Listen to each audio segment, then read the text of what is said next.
Pernyataan Perdana Menteri Malaysia Anwar Ibrahim soal hubungan negaranya dengan Indonesia mendadak menyita perhatian.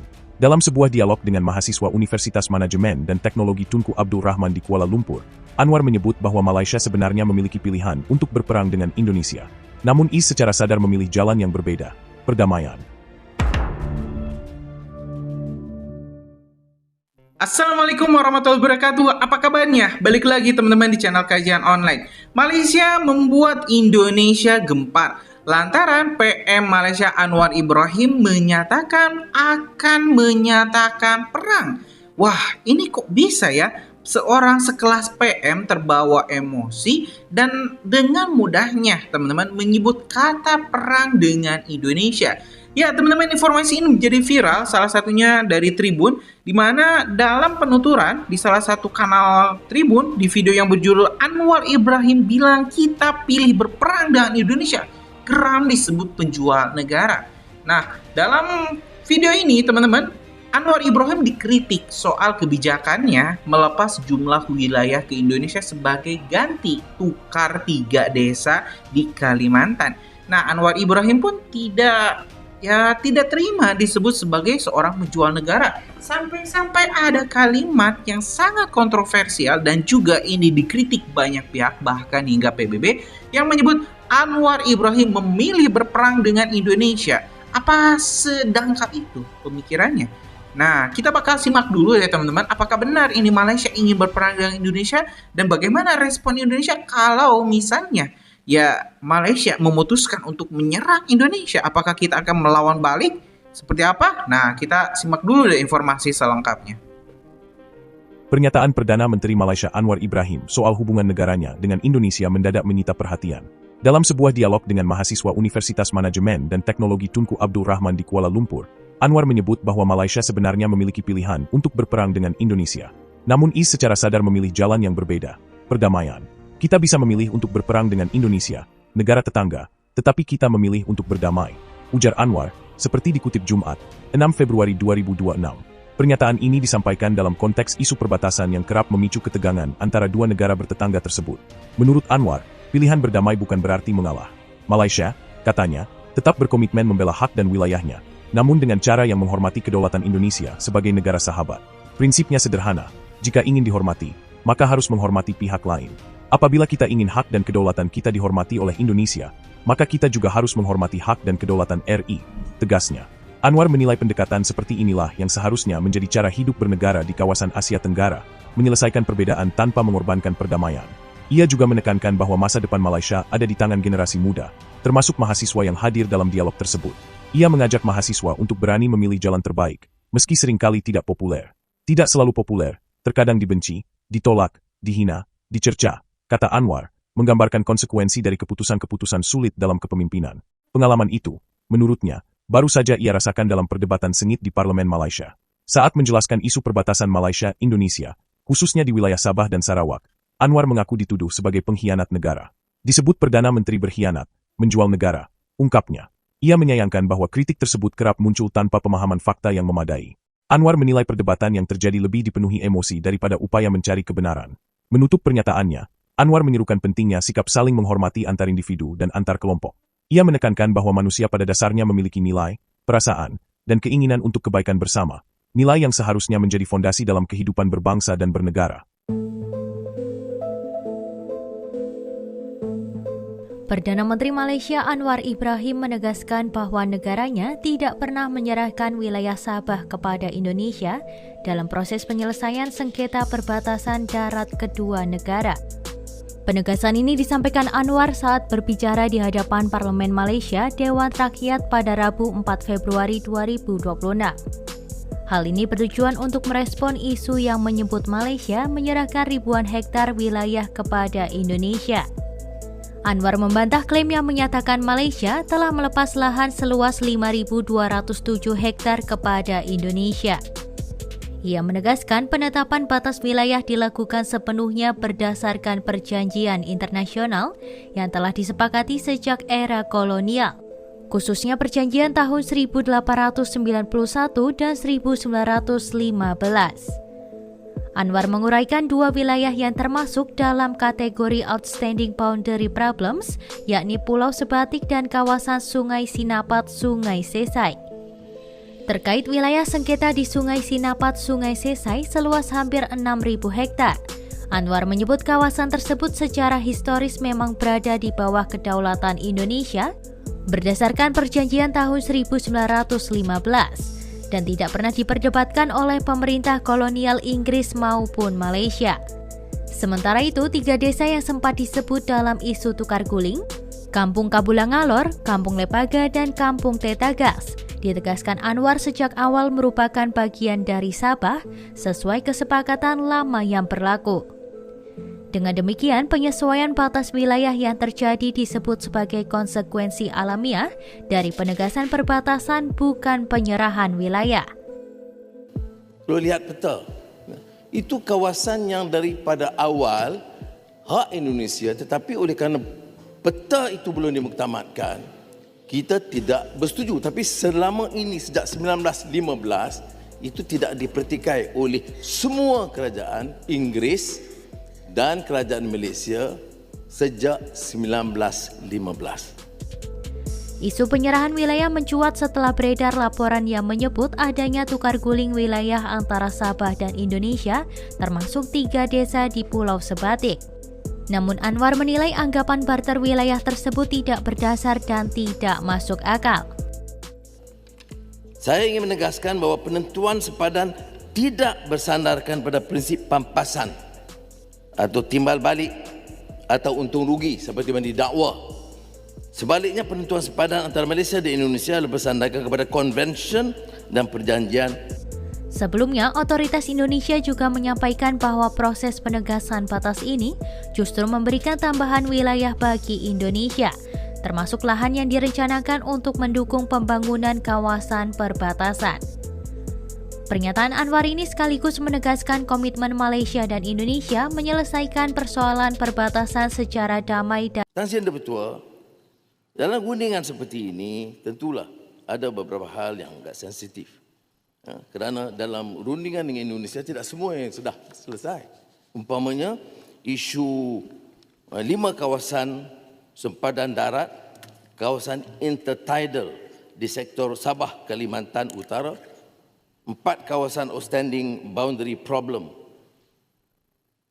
di sektor Sarawak, Kalimantan Barat yang masih dalam proses perundingan antara kedua-dua negara, maknanya belum dimuktamadkan.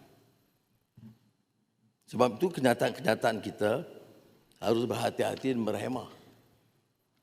Kalau nak cari keuntungan politik sempit, bukan masalahnya. Bukan untuk korbankan kepentingan Malaysia atau korbankan kepentingan hubungan baik di antara dua negara. Jadi saya nak jelaskan, seperti mana Tohmahan sebelum ini, Ambalat, kita serahkan. Hal itu belum pun dimuktamadkan. Tetapi Tohmahan daripada pembangkang sudah diserahkan. Saya tidak tahu serah wilayah mana. Jadi sebab itu harus kita rujuk kepada angka dan data. Dan ini kita harus gunakan kesempatan ini juga mengucapkan penghargaan setingginya kerana orang pegawai-pegawai kita, bahagian hal persempadanan disokong oleh bahagian topografi, Jabatan Peguam Negara, bahagian pemetaan, Kementerian Pertahanan, Tentera, itu terpaksa meredah ke hutan belantara untuk memastikan peta itu dimuktamadkan. Jadi saya harap kalaupun pembangkang memilih untuk tidak menyatakan penghargaan dan terima kasih kepada pegawai dan tentera, dia belum. Kerana yang ada itu menghina. Kenyataan biadab menghina, itu ada. Ya. Apa tak betul? Termasuk pendang. Kalau tak tahu, baik. Kalau tak tahu, tanya. Kalau tak tahu, jangan maki hamun. Tak tahu, tanya. Oi, mengaku sajalah kalau menghina. Ini betul. Baik. Jadi inilah penjelasan saya dan sudah Bertua. 5 lagi kawasan yang didakwa selesai. 5 lagi kawasan yang didakwa selesai. Yang intertidal, ya, saya bacakan, Sabah Kalimantan Utara, 4 kawasan outstanding boundary problem di sektor Sarawak Kalimantan Barat itu masih dalam proses perundingan antara kedua-dua negara. Jadi saya harap rakan-rakan di ahli parlimen Peraturan Dewan. Ahli parlimen Peraturan Dewan. Berapa dia? 36-12. Isunya apa dia? Isunya tuduhan Perdana Menteri mengatakan bahawa kita memakai hamun. Dan pembekam biadab. Termasuk pendang. Jadi itu suatu benda yang saya rasa tidak parliamentarian. Ya, jadi setuju. minta petua daripada Tak pernah kami buat macam tu. jangan gunakan peluang ni untuk menghentam. Terima kasih. Petua. Okay. Sabarlah. Tan Sri Speaker, Peraturan Dewan 36 sebab sebut nama saya tadi pendang. Saya bagi tahu sebab kami ambil kenyataan ini kenyataan daripada Polis Indonesia yang mengatakan 5,207 hektar ni daripada Malaysia dimasuk kepada bukan kami. Bila dibangkitkan kami tanyalah. Kami tak pernah maki pun. Saya sebut dalam dewan itu hari. Kami taklah maki yang Mak Berhormat Tambun. Baik. tuduhannya Kami tanya jawab yalah. Tan Sri Yang Dipertua Mengatakan kami menggunakan Islam busuk jahat. Ini apa sebagai seorang Perdana Menteri ini? Pendang cukup. yang disebut Semua pengkhianatan duduk. Dah tanya, dah jawab. Sekarang tengah jawab. Kampar apa semua duduk. Hari itu semasa pendang bangkit, saya sudah bangkit standing order. Saya sudah bagi tahu itu fake news. Saya minta dengar. pendang tarik balik hari itu, dia tak tarik balik. Kampar, Mana boleh bawa fake pendang. news masuk parlimen. Dia bukan tanya hari itu, dia buat tuduhan. Dia buat tuduhan. Pendang duduk. Saya tak mau layan dua belah pihak, saya nak bagi PM teruskan dan landing terus. Tan Sri Yang Dipertua Tan Sri, peraturan masyarakat kena Seperti address yang Tan saya Sri. sebut. 36-4, 36-6. Yang Amat Berhormat kata pembangkang biadab termasuk pendang. Is that proper dalam dewan ini? Yang itu kena rule yang Muhammad. It's okay ya. Tan Sri Yang Dipertua, saya kata ada kenyataan biadab, ada kenyataan yang menuduh saya khianat kepada negara. Ini yang kita kena betulkan. Ya. Pegawai-pegawai kita Yang Mak Berhormat Tambun, hari itu betul-betul saya lurus. buat persoalan. Bukan saya maki. Pendang hari itu Soalan yang biadab lah tu. Soalan yang biadab. Bila tak dapat Itulah resmi, maki saya tanya. hamun. Itulah Mak Berhormat benar. Tambun hari itu Pendang jawab. pakai fake news Itu masuk soalan pendang. biadab dan maki hamun. Baik, saya buat keputusan.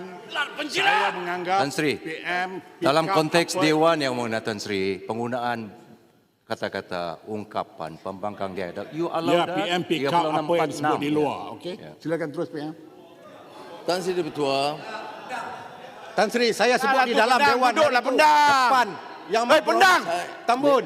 Pendang. Depan. Duduklah. Bagi PM jawab lah. Bagi PM jawab. Bagi PM jawab. Penjilat, duduklah. Semua Apa yang penjilat tu? ulangan. Kita ada tetamu, kita pelajar sekolah, kita orang-orang asli. Tan Sri, saya minta hormat besut mereka tarik balik tanpa- perkataan penjilat tu. Okey, duduk. Normal. Unparliamentary, Baik, tak boleh listen. pakai perkataan macam tu. Tan Sri Yang Dipertua, Besut. Tanpa. Siapa bangun lagi, saya Betul, suruh rehat. tapi dia pakai Siapa perkataan tanpa unparliamentary. satu. Siapa bangun, saya suruh rehat. Okey? Sila PM tolong kalau habiskan landing. saya habiskan. Tan Sri Yang Dipertua menyatakan bahawa hal-hal yang menyentuh kepentingan negara, termasuk sempadan, haruslah dibincang cara berhemah. Saya tidak ada masalah mana-mana ahli pembangkang untuk bertanya. Tetapi saya bantah keras tuduhan dan fitnah menyatakan kita khianat kepada negara. Jadi yang sebaiknya kerana saya telah bentangkan dengan fakta dan dengan peta, sebaiknya teliti semula. Ada bahagian yang belum dimuktamadkan, ada yang sudah. Akhirul kalam, Tan Sri Yang Dipertua, kita kena jaga. Hubungan kita dengan Indonesia sejak 1974 itu sangat baik. Rundingan itu diteruskan di semua peringkat. Dan selalunya kerjasama di antara dua-dua pihak, pegawai serendah-rendahnya, sehinggalah Ketua Menteri dan Perdana Menteri dan kerajaan dengan kerajaan Indonesia sangat baik. Kita boleh berbeza pendapat, tapi jangan menjatuhkan hukuman dan juga jangan menyinggung juga perasaan rakan-rakan kita di Indonesia yang berusaha untuk menjalin hubungan yang sangat baik dan akrab di antara dua negara. Terima kasih. Baik, terima kasih. Saya nak nasihatkan. Saya tak bagi jawapan. Terima kasih. Tuan Ketua, saya ingin mengambil kesempatan ini untuk mengucapkan terima kasih kepada Yang Muhammad Tambun. Ya teman-teman, sudah kita simak informasi selengkapnya. Ya di mana ini PM Anwar Ibrahim sampai marah-marah teman-teman. Itu di sidang kabinet atau paripurna ya DPR mereka sampai ribut-ribut kayak gitu ya. Ya mudah-mudahan kita tidak terjadi hal-hal yang tidak diinginkan. Tapi kalau misalnya ya Malaysia memang ngotot mau berperang dengan Indonesia, ya kita pasti lawan lah. Jangan kata kita takut dengan Malaysia. Kalau mereka mau, ya kita bisa layani. Lo jual, gua beli gitu lah. Gimana menurut kalian teman-teman setelah nonton video barusan? Punya pendapat lain? Coba tulis di kolom komentar, kita bakal diskusikan. Terima kasih teman-teman. Lanjut di video selanjutnya. Assalamualaikum warahmatullahi wabarakatuh.